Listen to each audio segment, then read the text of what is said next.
പരീക്ഷണത്തിന്റെ പേരിൽ മരിക്കാൻ നിന്നാൽ പിന്നെ ഭൂമിയിൽ മനുഷ്യന്മാർക്ക് ജീവിക്കാൻ കഴിയില്ല. അതുകൊണ്ട് ഇവിടെ ഇസ്ലാം പഠിപ്പിക്കുന്ന ഒരു വലിയ പാഠമുണ്ട്. ഇത് മനസ്സിലാക്കി കഴിഞ്ഞാൽ ഈ പ്രശ്നം അവസാനിക്കും. പരിശുദ്ധ ഖുർആനിലെ 21-ാം അധ്യായം സൂറത്തുൽ അംബിയയിലെ 35-ാമത്തെ ആയത്തിൽ അല്ലാഹു സുബ്ഹാനഹു വ തആല പറയുന്നത് വനബുലൂക്കും ബിശ്ശർരി വൽ ഖൈരി ഫിത്ന. ഒരു പരീക്ഷണം എന്നുള്ള നിലക്ക് ഞാൻ നിങ്ങൾക്ക് ഖൈർ നൽകിക്കൊണ്ടും ഷർറ് നൽകിക്കൊണ്ടും പരീക്ഷിക്കുന്നതാണ്.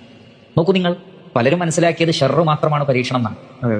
മറിച്ച് അല്ലാഹു സുബ്ഹാനഹു വ തആല പറയുന്നത് വനബുലൂക്കും ബിശ്ശർ, ഷർറ് കൊണ്ടും പരീക്ഷിക്കും, ഉപദ്രവം കൊണ്ടും പരീക്ഷിക്കും, അതേപോലെ തന്നെ ഖൈർ, നന്മ കൊണ്ടും, വൽ ഖൈർ വനബുലൂക്കും ബിശ്ശർരി വൽ ഖൈരി ഫിത്ന. ഒരു പരീക്ഷണം എന്നുള്ള നിലക്ക് ഖൈറും ഉണ്ടാവും ഷർറും ഉണ്ടാകും. ഇലൈനാ തുർജഊൻ, നിങ്ങൾ എന്നിലേക്കാണ് മടക്കപ്പെടുന്നത് എന്നാണ്. അപ്പോൾ ഈ ഭൂമിയിലെ ജീവിതം എന്ന് പറയുന്നത് തന്നെ സംവിധാനിക്കപ്പെട്ടത് പരീക്ഷണത്തിന് വേണ്ടിയാണ്. പരീക്ഷണം ഇല്ലെങ്കിൽ പിന്നെ ഈ ലൈഫിന് അർത്ഥമില്ല. പലരും വിചാരിച്ചിട്ടുള്ളത് അല്ലാഹു സുബ്ഹാനഹു വ തആല നമ്മെ സൃഷ്ടിച്ചിട്ടുള്ളത് ഇവിടെ അങ്ങനെ സുഖമായി ജീവിക്കാൻ വേണ്ടിയാണ്. അതിൽ നിന്നൊരു അപവാദമാണ് പരീക്ഷണം എന്നാണ്. ഇവിടെ ഒരു ബുദ്ധിമുട്ടില്ലാതെ ഭക്ഷണത്തിൽ ബുദ്ധിമുട്ടുണ്ടാവരുത്, ആരോഗ്യത്തിൽ ബുദ്ധിമുട്ടുണ്ടാവരുത്, കുടുംബത്തിൽ ബുദ്ധിമുട്ടുണ്ടാവരുത്, കച്ചവടത്തിൽ ബുദ്ധിമുട്ടുണ്ടാവരുത്. ഇങ്ങനെ സുഖകരമായി ജീവിക്കാനാണ് അള്ളാഹു നമ്മെ സൃഷ്ടിച്ചത്. പരീക്ഷണങ്ങൾ ഇതിനൊരു അപവാദമാണ് എന്നാണ് ആളുകൾ കരുതിയിട്ടുള്ളത്. യഥാർത്ഥത്തിൽ അള്ളാഹു സുബ്ഹാനഹു വ തആല പറയുന്നത് നിങ്ങളെ സൃഷ്ടിച്ചത് തന്നെ പരീക്ഷിക്കാൻ വേണ്ടിയാണ്. ഖൈറും തരും ഷർറും തരും.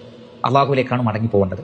അപ്പോൾ ഈ ഒരു ധാരണയോടുകൂടി, ഈ ഒരു ബോധത്തോടുകൂടി നമ്മൾ ജീവിക്കുകയാണെങ്കിൽ ഇൻഷാ അള്ളാഹ് ഇത്തരത്തിലുള്ള ആത്മഹത്യ പ്രവണതകൾ, ഡിപ്രഷൻ, സ്ട്രെസ്, ടെൻഷൻ ഇതൊക്കെ മാറിക്കിട്ടും. കാരണം പരീക്ഷണങ്ങൾ ഉള്ളതാണ്, അത് എല്ലാവർക്കും ഉണ്ട്. നമ്മെ സൃഷ്ടിച്ചത് അതിനു വേണ്ടിയാണ്.